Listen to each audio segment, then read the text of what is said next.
هتيجي نجيب كده حتة بانيه، وكمان هنجيب بطاطستين، ويلا نملى الفريزر اطباق ما شاء الله بجد. يعني مش هتشيل اي هم. وكمان بيضايه كمان، يلا بيضايه واحده مش هنكلفك. هنعمل صاج قد ده. بص قد ايه، بسم الله ما شاء الله. ويعني الاحجام ما شاء الله وفيره جدا. عايزه اقول لك عملت والله اكتر من 9 اطباق بانيه زي كده. طبعا دول 8 واحنا كنا طبق، يعني 9 يعني.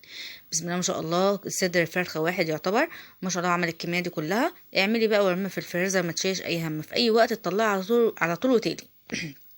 بصي بقى، بسم الله ما شاء الله، جميل جميل جميل.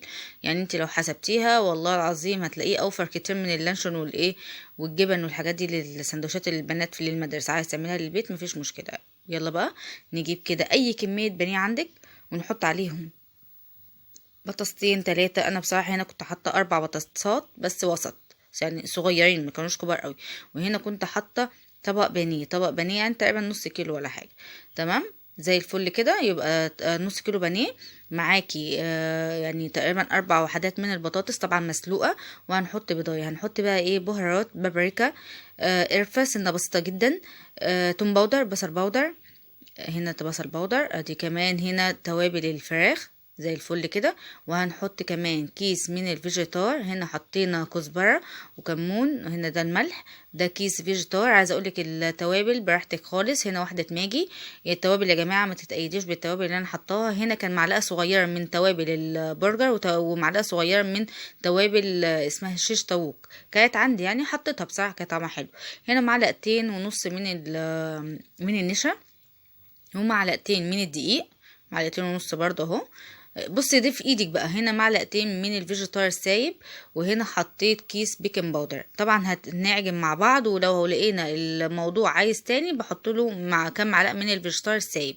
هنا عجنت برضو، احتجت كام معلقه كده من الفيجيتار السايب، معلقتين تقريبا، حطيت معلقتين كمان. فدي في ايدك انت بقى. انت بتشوفي العجينه مسكت معاكي كده يبقى زي الفل. هنا زي الفل. هي العجينه مش ماسكه قوي يعني، ما تكتريش كتير عشان ما تبقاش ملكمده يعني. ايه ملكمده دي؟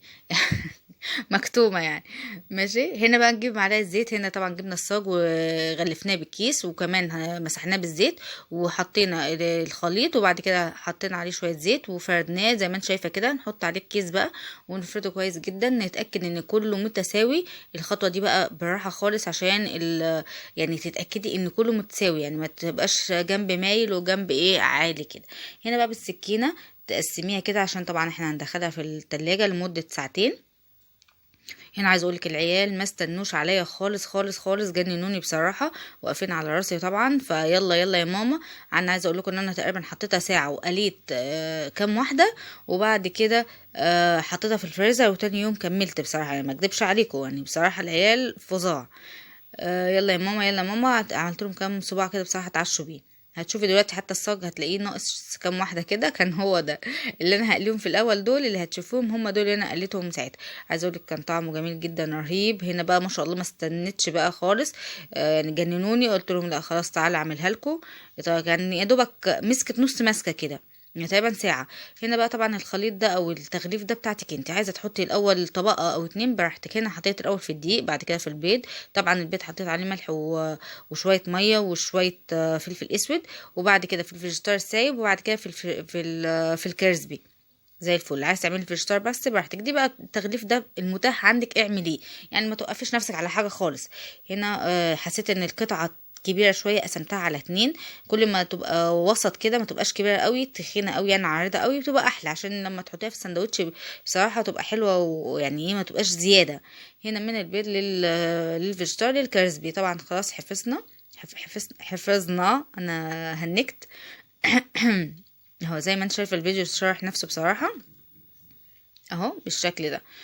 هنا الكميه اللي انا هعملها دي، الطبق اللي انا هعمله ده اللي انا هقليه دلوقتي وناكله. وبعد كده همسك الكميه كلها هعملها واقوم حطاها في الفريزر. ليه بقى؟ لان انا عايزه اطلع اقلي على طول. يا دوبك اسيبه 5 كده يفك سيكه، وبعد كده اقلي على طول.